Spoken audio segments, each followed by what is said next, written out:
Thank you, Olive. Much appreciated. And Dr. Miguna, thanks for staying with us. This is from a tweet you made on X on the 9th of July. And it's part of the series that you have tweeted. You said, freedom fighters, let's trend the term #halfterm. Make tyrant William Ruto understand that Kenya belongs to us, not him and his bloodthirsty lunatics. And that we have resolved that he is going before 2027. You are a constitutional lawyer, Dr. Miguna. Tell us the constitutional anchoring of that tweet. That's a very good question, Abdikadir. So I will explain. I really welcome that opportunity. So Article 1 of the Constitution says this, and I will read. All sovereign power belongs to the people of Kenya and shall be exercised only in accordance with this Constitution. That's 1.1. 1.2 says the people may exercise their sovereign power either directly or through their democratically elected representatives. That tweet is anchored strictly on that article. Essentially what it does is that the Kenyan people, when they enacted this constitution, gave themselves the sovereign power to either exercise those powers directly or to do so through their democratically elected representatives. If the so-called democratically elected representatives fail to discharge their duties pursuant to the Constitution, as Ruto has done repeatedly, not just in 2024, but 2025, and recently by ordering that Kenyans who protest should be shot in the leg, essentially to be shot with live bullets. The people have a right to recall in whatever way they deem necessary William Samoei Ruto from the position they placed him in 2022. And Ruto cannot begrudge the people for doing that because he has violated every single trust that the people vested on him. And that's a right the people have.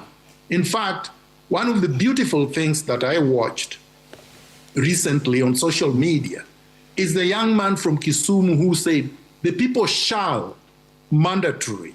So it's not something that we go to William Ruto to beg for, because William Ruto is supposed to be working for the people, not for himself. And he cannot dictate to the people what they can do under this constitution. And Dr. Miguna, then, when you supported his candidature, now coming to the political animal himself, Dr. William Ruto, you accused him of grabbing the Kenya Power and Lighting Company, the land, Processional Road, Western Hotel Land, Muteti Farm, which the Justice Rose Ougo ordered then Deputy President to pay 5 million in compensation fee to the rightful owner, Adrian Muteshi, in 2013, and you said attempted to grab the Langata Primary School. This is a man, and some seconds ago you said you are the encyclopedia of history. You knew he was a YK92 member which was accused of gross human rights violations, a member of the KANU inner circle. He was a member of the Grand Coalition government suspended at some point. How did you get it so wrong, and today that you are accusing him of all these double standards when you knew that he could be, in your view, not fit to hold public office? You see, unlike you, Ayub, I don't suffer from memory loss. And I've not forgotten what I just told you at the beginning of this interview. I told you there was a choice that I had. I could either choose to remain in exile for the rest of my life like they wished and die in exile, or I could decide to do something to make sure that my rights were adhered to and that I was able to return to Kenya. The decision there was either I support Raila Odinga and Uhuru Kenyatta and remain in exile for the rest of my life, or I supported William Ruto and I could return to Kenya. That was not in any way a dichotomous situation where you could argue that I did that whitewash anything that William Ruto did. By no means did I do that. It was a presidential contest. In fact, if I was in Kenya, I may have run for president, but they had forced me literally from the Republic of Kenya. And I made that choice only on that basis. Now, of course, I knew what William Ruto did. I've written books about it. I have stated this repeated times in the media. I am not in the business of whitewashing any crime that anybody has committed. And if somebody, for example, tomorrow, Abdikadir, you run for office and they voted for you, does that mean that every crime you have committed, they have now forgiven and they have washed you from those crimes? Does that mean that any crime you're likely to commit in the future, they would now be bound not to tell you that you are committing a crime? By no means, no. So you are absolutely wrong. A support that any citizen gives to a politician does not waive in any way, and does not waive in any way the obligation and duty to speak truth to power, to oppose that individual when they commit atrocities, nor does it in any way forgive them for crimes they have committed in the past. I'm not the deputy or the director of public prosecutions. I'm not the head of the police. I'm not the head of the DCI. I'm not the head of NIS, and I've never been. I have absolutely no responsibility to take William Ruto to committee. I would have if I had the powers and responsibilities to do that, but I didn't have.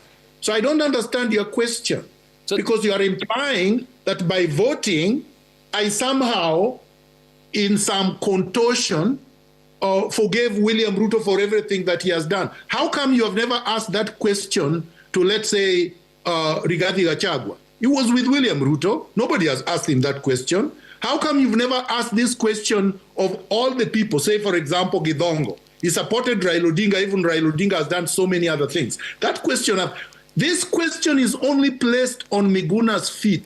You know why? Because the media somehow is more scared of Miguna than they are scared of Ruto, who is violating the media's rights.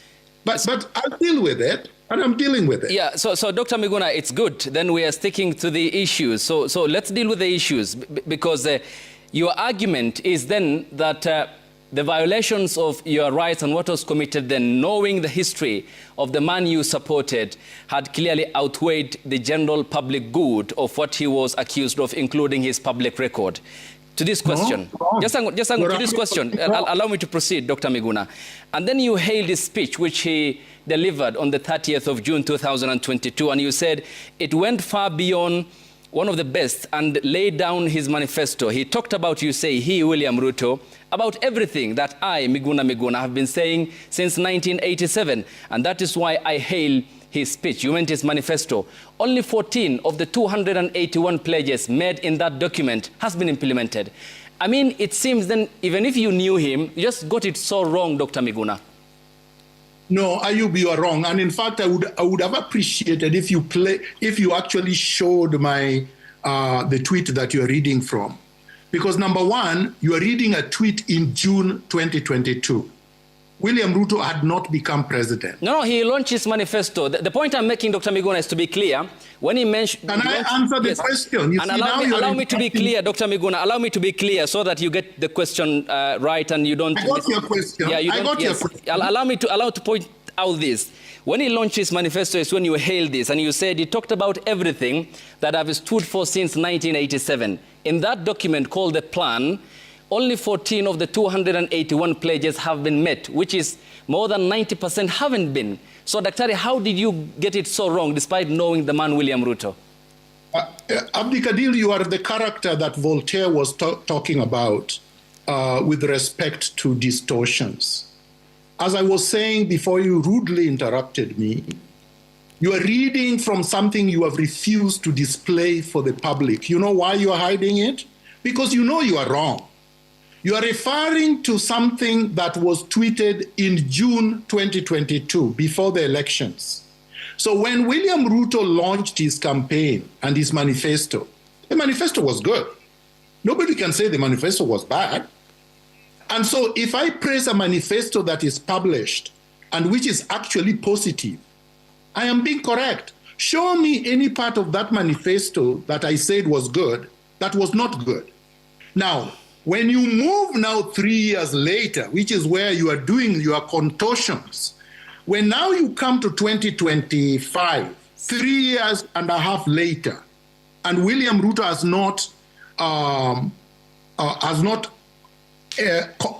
not actually satisfied or honored his manifesto, which I talked about in June 2022. Now you want to blame me in 2025 when I'm actually telling William Ruto exactly what you're saying.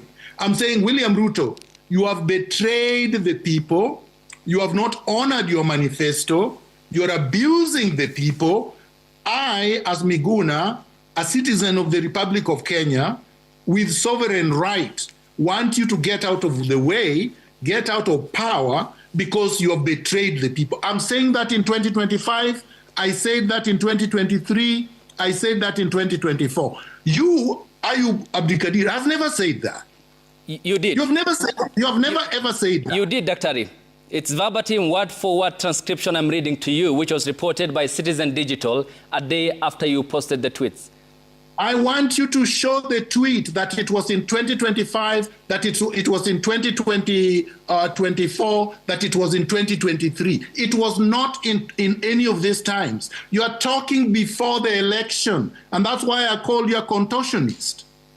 And what I was reading to you, Dr. Ari, to be again factual to you, was a tweet that you made. I read verbatim, word for word. Can't be unfair to you. It's what you posted. I'm holding you to account on. Read the date of the tweet. Read the date of the tweet, Abdikadir. This was after the manifesto launch, which was 30th of June 2022.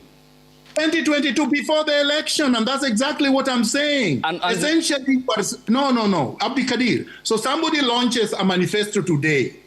The manifesto is very nicely written.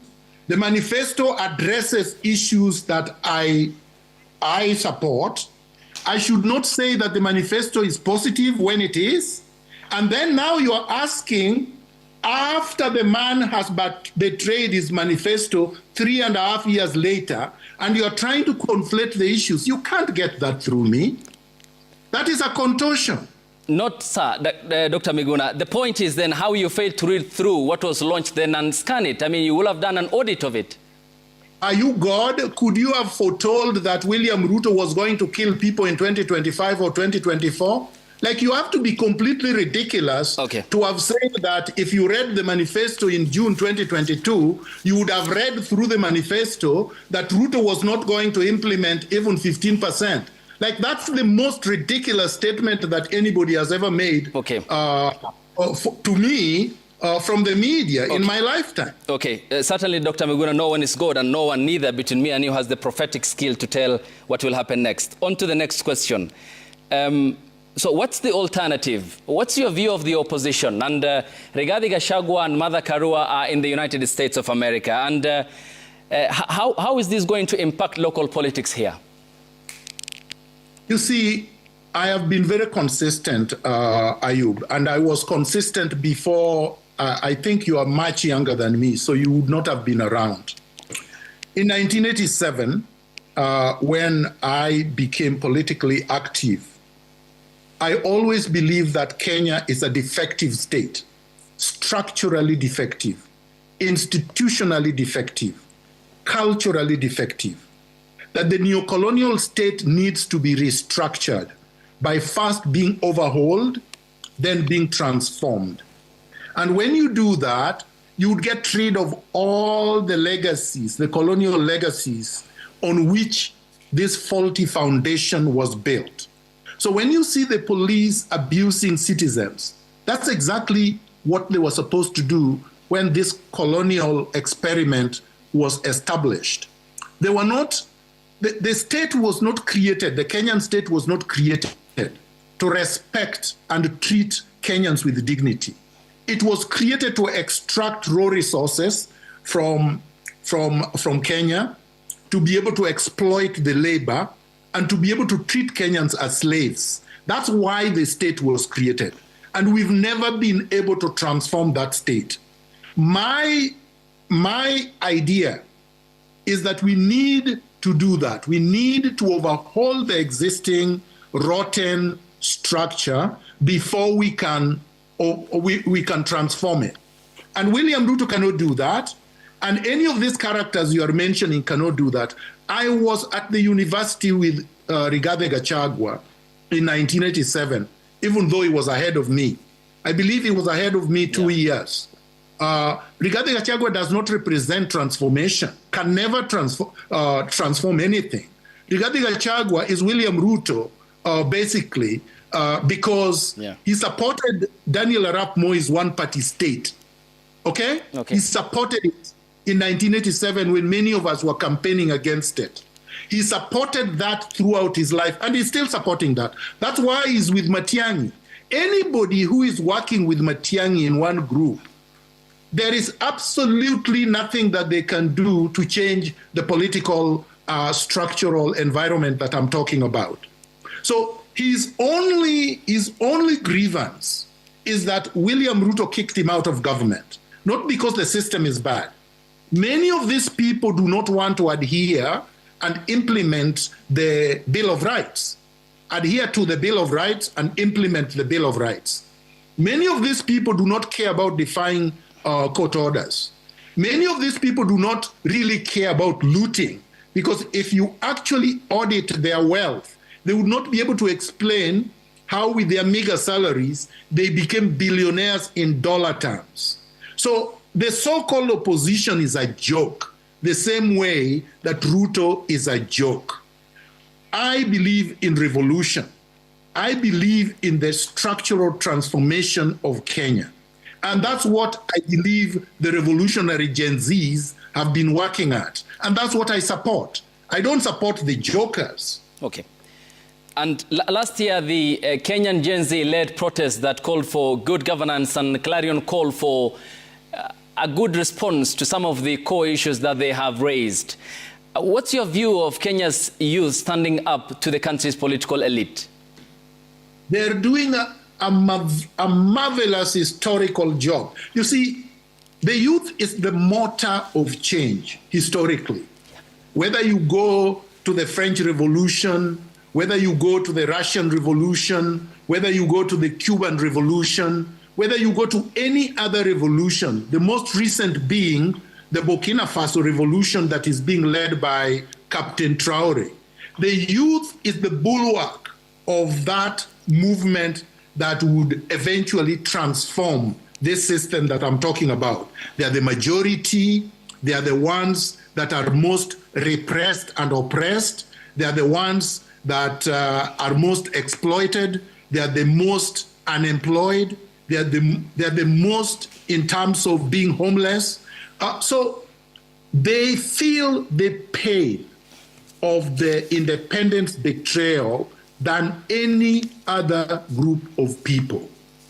All that needs to be done is for Kenyans of goodwill to support them so that they can manage to do that which our parents were not able to do, and that our generation failed to do largely. So I support what they are doing fully, but it has to be ideologically driven. It has to be ideologically driven because ideology is the software of politics. Okay. If you don't have ideology, you cannot lead any transformative change because you would not have the software on which to do that. And if then, of course, you have made your position on the government headed by the president, the opposition, then what's the alternative? Who then picks up the responsibility and fill up the vacuum that you have talked about, the much needed reform within the Kenya's governance architecture? Because this country does not belong to Ruto, the looter, liar, and the terrorist who is terrorizing Kenya and his regime, and the group that basically are on the other side were part of this team, essentially, ideologically, politically, economically. These are transactional actors in the Kenyan political environment. They are merchants of impunity. Now, the only other side, because you are trying to, the question implies that these are two sides. They are not two sides. They belong to the same side. This is almost like a palace disagreement. So members of the palace disagreed and are now fighting over the spoils. But we have the real alternative, the people. We have the exploited. we have the majority of the people who are the victims of this oligarchy. That is the solution. It doesn't have to come in the form that many of you are used to, because many of you are used to this briefcase outlets called political parties, which are transactional instruments. Those are the ones that you see as alternatives. When Che Guevara and Fidel Castro led the Cuban Revolution in 1959, many people talked just like you. They said, oh, which is the group that is going to replace Batista? They didn't realize that these students that were considered radical and very extreme wanted to overhaul the entire oligarchical system so that they can bring a new thing.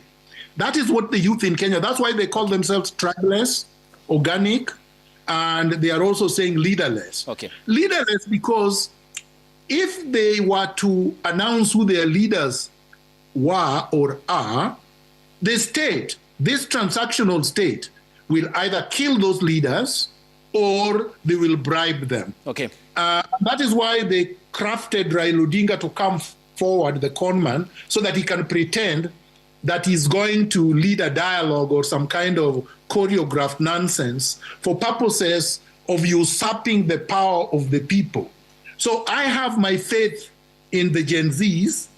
I have my faith in the movement that is ongoing. And in the fullness of time, that movement will produce organically its leader. Okay. When the Burkina Faso revolution happened, we didn't know Traore. He just came after the revolution.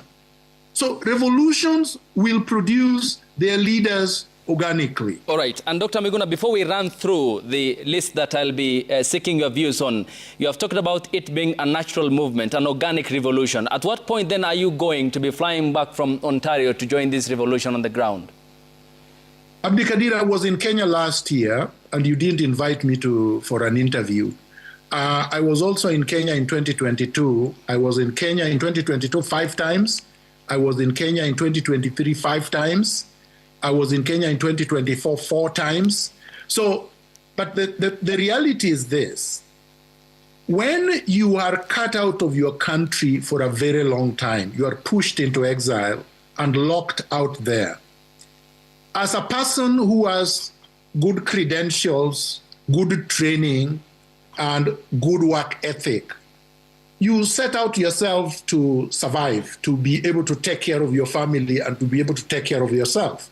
And because I have a license to practice law in Ontario, Canada, and I would also be able to get a license because I'm a member of the bar in Kenya. When I was locked in Canada for 5 years, I set up my practice. So after the 5 years, the regime that came into power allowed me to come back, but my practice was already established. My family was already settled here. So I'm here for now for work. Just like the impunity merchant Matiang'i was working in Washington the other day. I did not hear the Kenyan media tell him to come back. I did not hear the Kenyan media raise any issue that him being abroad was a problem. They still ran stories about how he was running for president. The same way here. I have not looted anything. I am engaged in good work, and I will come to Kenya as I've always done when I have to. I don't have to announce to anybody when I'm coming to Kenya. And in this day and age, where social media and technology has allowed that we can communicate seamlessly 24/7, I don't think it really matters where anybody is physically at any one given time. And to get your opinion on this, what do you make of the former Chief Justice David Kenani Maraga, who has been critical of the government, calling for good reforms, the principle of constitutionalism? What's your view on him? He's a good candidate.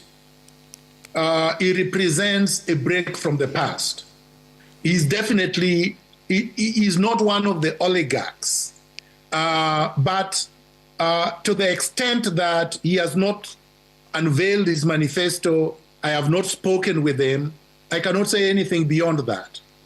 But I have to say, he definitely opposed the violations of human rights that occurred in 2018 and 2022, including the ones that occurred against me. He opposed the culture of impunity that was becoming and became systemic, institutionalized, and weaponized by Uhuru Kenyatta and now William Ruto. So that's a positive candidate. That's not a candidate I will be able to say does not represent something positive. Martha Karua? Cannot be a choice. I told you that Martha Karua was involved in the atrocities of 2018, 2007, 2009, and really does not represent anything. Right now, Martha Karua is working with Matiang'i. So how can she be? How can she represent anything? And in fact, Martha Karua abused power when she was Minister of Justice. Martha Karua abused power even in her personal relationship with GBM Kariuki, who was the former judge. I don't think Martha Karua represents anything better than Matiang'i or William Ruto, as far as I'm concerned. Senior Counsel Kalonzo Musyoka? The same group. Eugene Wamalwa? The same group. George Natembeya? Worse than Martha Karua. Did you see how he abused power when he was the county commissioner? I mean, this is rogue. This is as rogue as Murkomen. This is as rogue as Farouk Kibet. And Miguna? Miguna is speaking with you, and the Kenyans will judge. I may actually throw my hat in the ring. All right. And Dr. Miguna, let's finalize with the following. And this is a post that you made on your Twitter. This was on the 9th of July, about some few days ago. Just trying to pull it out. You talked about the IEBC, and you posted a poster with the photo of the new IEBC chair, and you said, I warned all of you about the colonized, tethered, and tyrant William Ruto, cloned IEBC. You can now see its priorities to disenfranchise Kenyans living in counties Ruto perceived as hostile territory. But we can stop this tragedy, yes, on Sabasaba Revolution Day. Dr. Miguna, given the respect that you command, and given that you are also a constitutional lawyer, why did you post a message that was misleading when the IEBC never had a chairperson and said that poster was fake? Well, first of all, have you read my post? Yes, I did. I just read it to you, Dr. Miguna. My post has nothing to do with the chair being a chair or not a chair, and he happens to be the chair. He's tethered. This man is not independent. This man worked for Nanok in Turkana. And this man was basically headhunted by William Ruto, like he does to all so-called independent constitutional bodies to come and chair the IEBC. This IEBC is made in the image of William Ruto.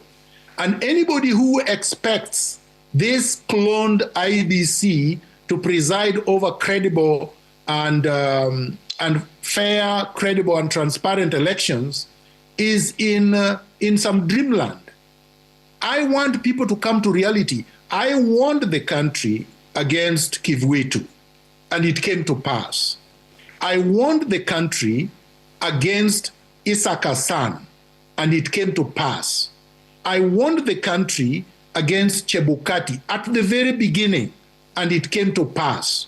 And I am now warning Kenyans against this clone from Turkana and his group of Ruto-tethered commissioners, that these are not independent commissioners. These are dependent commissioners. These people do not come in to preside over a credible elections.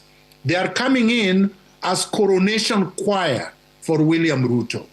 I am saying that on the 13th of July, 2025. you will call me back and you will say, and Kenyans will trend, Miguna, we did not know your game. We apologize to you, Miguna. Yeah. Because this is what I told them. I told them this about Raila Odinga, and they ignored me. I told them about many people, and they ignored me until it was too late. And now I am saying it about these clones.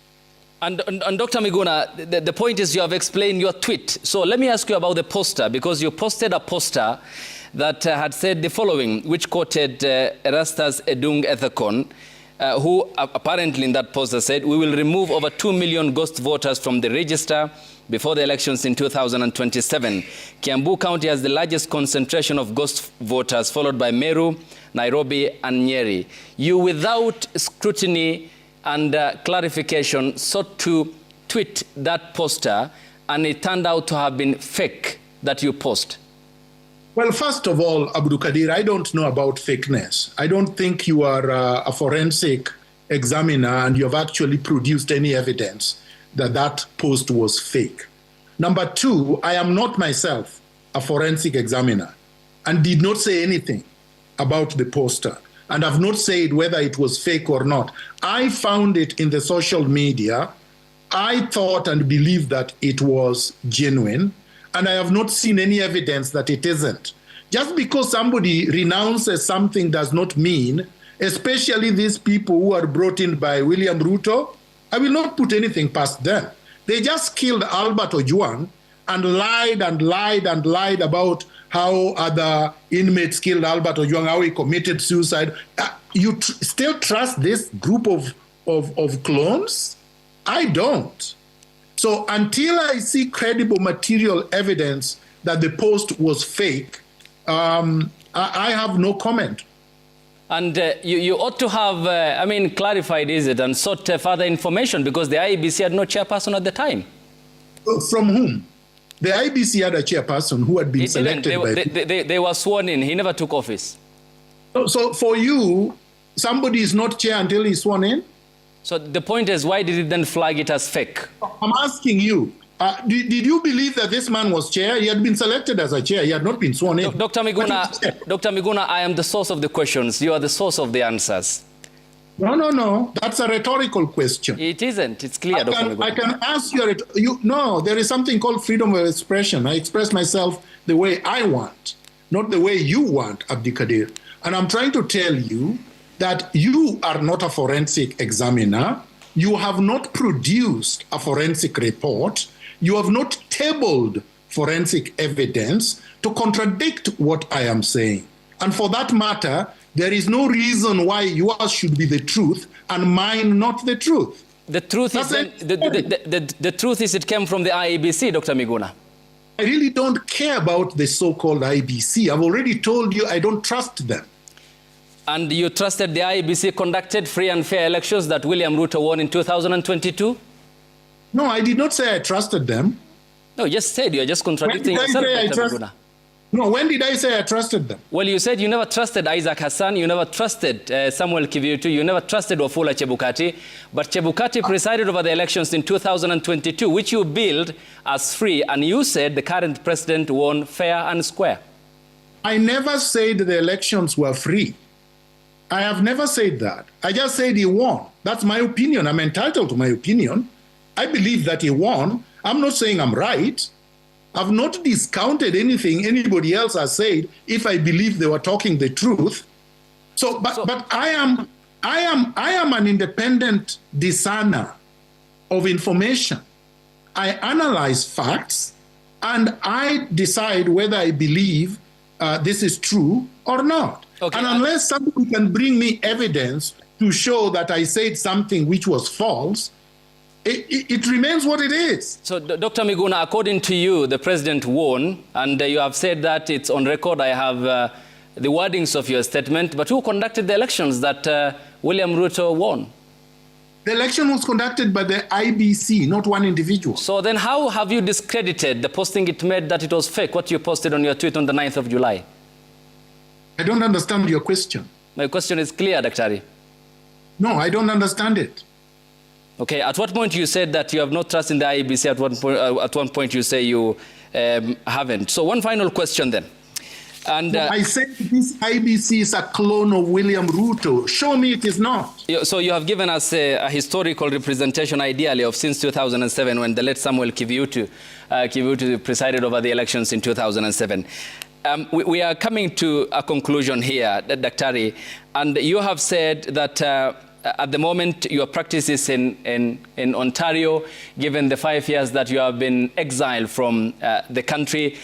Revolutions by nature, given the Burkina Faso you mentioned, the French Revolution, they seek sacrifices as their launch pad. At what point then are you coming to offer the alternative or join the movement to change Kenya? Who said that I must lead the revolution? I didn't say I must lead the revolution. The revolution is not about any particular individual. The revolution may get inspiration from individuals, but the revolution is a collective exercise. And the collective exercise comes in from the collectivity, including Kenyans in Kenya, Kenyans in the diaspora, including Kenyans who have been martyred, who have been killed. This revolution will get inspiration from, say, Pio Pinto Gama, who was assassinated in 1964, before I even knew who he was. It will get inspiration from Ochuka, from Dedan Kimathi, from Albert Ojwang, from many, many people, past and present. So MIGUNA is just one little player. I never ever said I was going to be the head or the leader of this revolution. And the revolution will succeed whether I am there or not. Dr. MIGUNA, we come to an end at that point, and many thanks for the time you accorded us. And we have come to respond to your right of reply that you had requested. Thank you very much. Thank you very much. Much appreciated, Dr. And that marks a conclusion of the special interview on Sunday Special here on Sunday Live. And Olive will be back with the sports news after the break. Stay tuned.